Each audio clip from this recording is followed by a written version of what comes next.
কঠোর জলাশয়ে যে জননী জন্ম দিয়েছিলেন তিনজন সন্তানকে, সোনার সংসারের সেই জননীর ঠাঁই এখন আস্থা করে।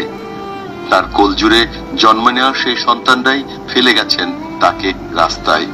নিয়তির কি নির্মম পরিহাস। জানা যায় প্রায় 3 বছর আগে বগুড়ার বড় কুমিরার বিমলা রানীর স্বামী হরিপদ সরকার, পরে বৃদ্ধা মার দায়িত্ব পান 3 ছেলে অষ্ট সরকার, লব সরকার ও শিপন সরকারের কাঁধে। যেখানে মাথায় করে রাখার কথা, সেখানে যেন সন্তানের কাঁধের বোঝা হয়ে যান তাদের মা।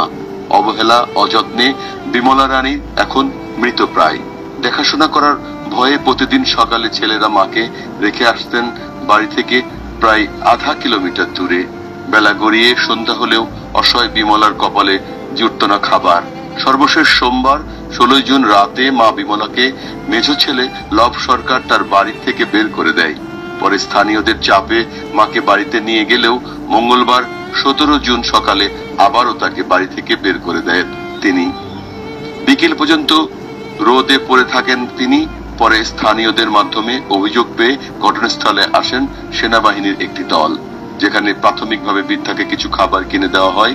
অভিযোগের সত্যতা পেয়ে পরিবারের সদস্যদের সাথে কথা বলেন এক সেনা কর্মকর্তা। পরে ভুল স্বীকার করে বিমলাকে ঘরে ফিরিয়ে নিয়ে যান পরিবারের সদস্যরা। তাদের আর্থিক সমস্যা থাকলে সেনাবাহিনীর পক্ষ থেকে সহযোগিতা করা হবে।